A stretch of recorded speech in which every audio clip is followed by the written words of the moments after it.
So it forced, I think, all of us, but especially myself, because I was so new, to learn a lot about the industry at a rapid rate and look for solutions to problems that multifamily owners and operators and marketers were experiencing at the time. Hello, and welcome to Sink or Swim, a weekly podcast brought to you by RentSync, where we take a deep dive into the PropTech, multifamily, and rental housing industry. In each episode, we uncover the technologies and strategies used to help overcome operational challenges and increase the value of your multifamily investments. So, let's get into our conversation today.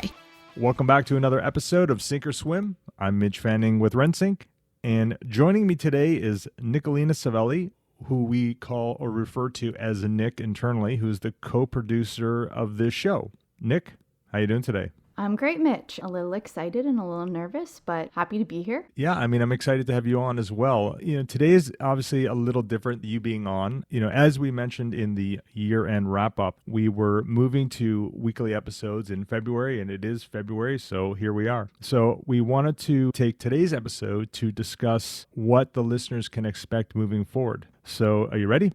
I'm ready.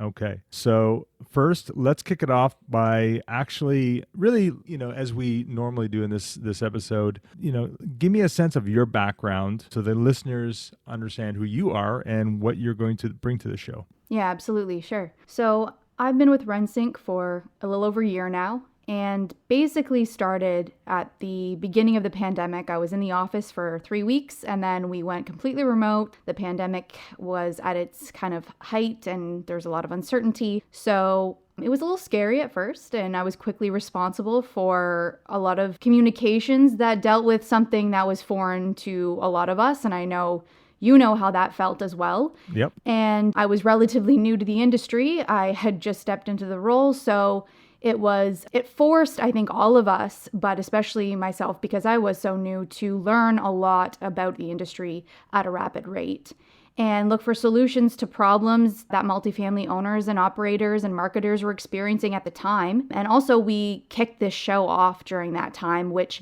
has been extremely helpful in understanding what's going on in the industry right now, because we've been able to interview so many industry experts with great insight as to what they're doing and where the industry is headed. As for my background, I have my own podcast, so at the very least, it's provided me with knowledge into podcasting and the podcasting space, and I've been told that I have a great face for radio, so...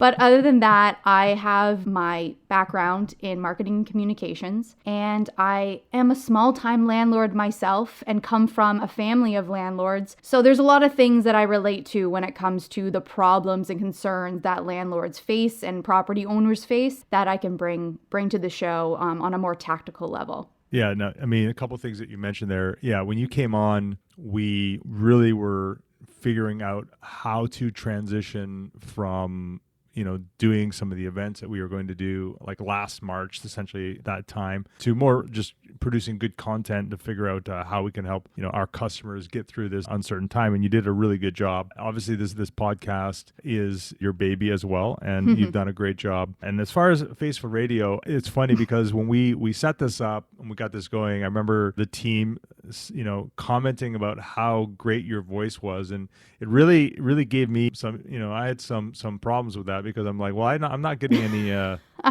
so I thought you were going to take over my job as host, but no, I digress. You mentioned, you did some of the external communications outside of the podcast, as we talked about. Can you speak a little bit more about that? Like, I know for example, you do, we started to do the monthly national rental demand report, which I think is starting to gain some traction. Can you speak to a little bit about that? Yeah, sure. I'll speak specifically, obviously, the demand report, which I helped produce with one of our data analysts, Corin Romke, and our VP of product, Michael Matola, which provides a month-over-month and year-over-year rundown of rental demand across Canada right now. So I will say that being able to see that data and speaking to those trends right now has been nothing short of interesting. I live about an hour outside of Toronto, and we're currently experiencing increased demand for real estate, a rapid rate right now. And it's crazy to see how the trends that we're reporting on are matching up to what's happening in my own backyard and provide an analysis as to why these things are happening. So for anyone who hasn't read the report, you can head over to the RentSync blog to check that out. And we'll also be covering those numbers and those metrics and those trends within the podcast itself, because breaking down that data is a lot of hard work, and reading it, I'm sure, is a lot of hard work for some of the people that get it. So I think getting it on the podcast will really help to add some insight and make sense of a lot of the data there. Yeah, it's definitely been a lot of work, and kudos to you and the team for doing that. I do know that it has been useful to some of our clients, and we're getting that feedback from our sales team that in fact they're using it as a way to kind of help their clients, the clients that they work with on a day-to-day basis, or a month-to-month basis, I should say. Mm-hmm. So let's kind of talk about your show, though. Maybe we can give listeners a better sense of what's to come in the next month or so. But before we get into that, the other thing I want to say too is, this new season, we're kind of calling it season 2, is actually really exciting. I mean, we've got your show, which you're going to talk about in just a second, but we've also got a jam-packed lineup. We basically are booked until, I think,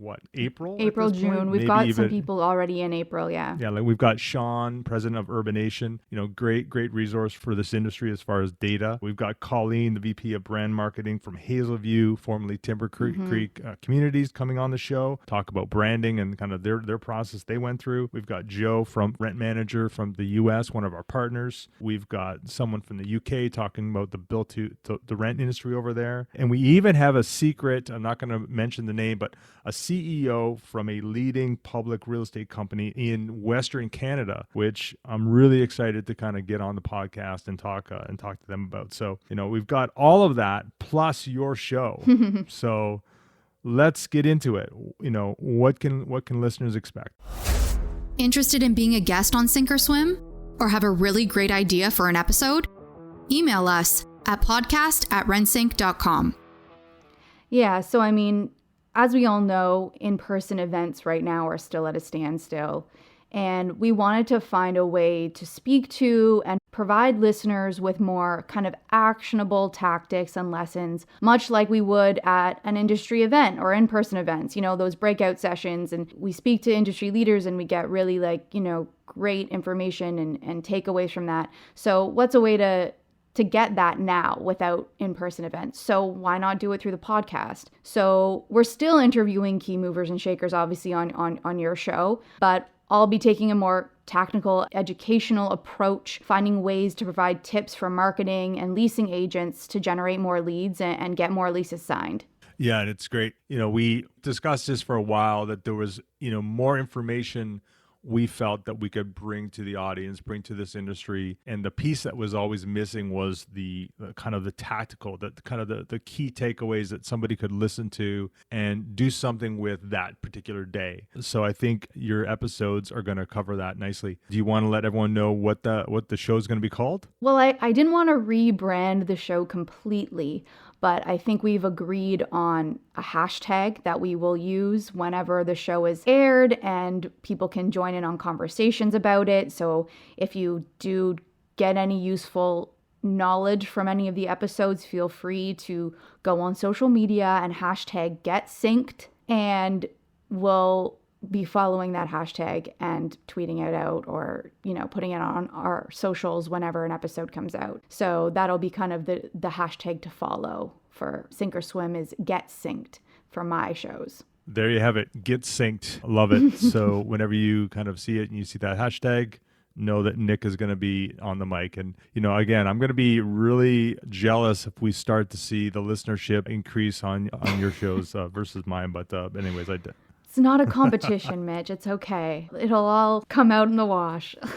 So, let's talk a little bit more about, say, the guests, or, who you might be having on the show. Can you kind of delve into that? Are you ready to do that at this time? Yeah. So, I mean, I don't want to give too much away. I don't want to say any specifics, but I can say that listeners can expect to hear more from our technology partners, as well as our internal staff, about the best ways to leverage specific technologies and services to improve their multifamily marketing and advertising. So we're going to have a lot more people that have been our partners for years, and we're finding ways to connect with them in new ways since we can in person, and we've invited them on the podcast to speak on, the integrations and the technologies that are available, especially as they've increased and become more relevant and more useful right now for a lot of property owners and operators. And then our internal staff has a lot of information, a lot of resources at their fingertips. They're dealing with clients and helping property owners and marketers every single day on driving their marketing and advertising results. So they'll be on the show to share some of their tips and tricks. So I can't wait for that as well. Yeah, that's a good key point. Part of what we're doing here is, in addition to having people come on and talk about the real hard tactics and kind of in the trenches conversations, we're going to give people an opportunity that actually work at RentSync to come on and share kind of real tactical information for the audience. And that'll also give people a chance to kind of, hear from other people within the company. Because I think just, people want to get a sense of, what this company is all about. And I know that as we are going through this next wave of hiring, I've often heard people talk about how they actually listen to the podcast to get a sense of the culture. So I think that's going to be a really cool thing, almost a byproduct, if you will. For sure. All right, perfect. So this has been great. Again, this is just kind of a teaser, if you will, but can you give people a sense of where they can learn a little bit more about Nicolina Savelli on the interwebs? Yeah, so you can search Nicolina Savelli on LinkedIn. I'm positive I'm the only one by that name. However, I did create an account about 15 years ago with, I think, a school email address that I no longer have access to. So be sure you're adding the one that says my current title, which is Content and Communications at RentSync, and not, my university accolades. All right. Well, there you go. So remember, Nicolina Savelli. I love the sound of that name. Even though I call you Nick, Nicolina Savelli. It's a great strong. It's hardy. Strong podcast name. All right. So before we wrap up the conversation, can you let listeners know when the first episode is actually going to air? Yes. So I'll be recording my first episode with a very cool guest. I don't want to give too much away, on February 16th, and it'll be airing February 24th. So look out for Get Synced on February 24th. Perfect. Get Synced. There you have it, folks. That's it for another episode then. Yes. Of Sink or Swim. So Nick, I'll sign off on this one, I guess, since I was actually going to, you stole my thunder. I was Sorry. actually going to say, I'm looking forward to the show. And then I was going to say, Nick, do you want to send us off? Yes, sure. Keep swimming, everyone. Keep Looking swimming. forward to being on your microphone. All right. Cheers. You've reached the end of another episode of Sink or Swim. Make sure to visit us at rentsync.com/podcast to access show notes, key takeaways, and where you can sign up to our newsletter to receive free bonus content. If you found value in this show, please also remember to rate, review, and subscribe. Don't forget to join us next week for another episode. Thanks for listening.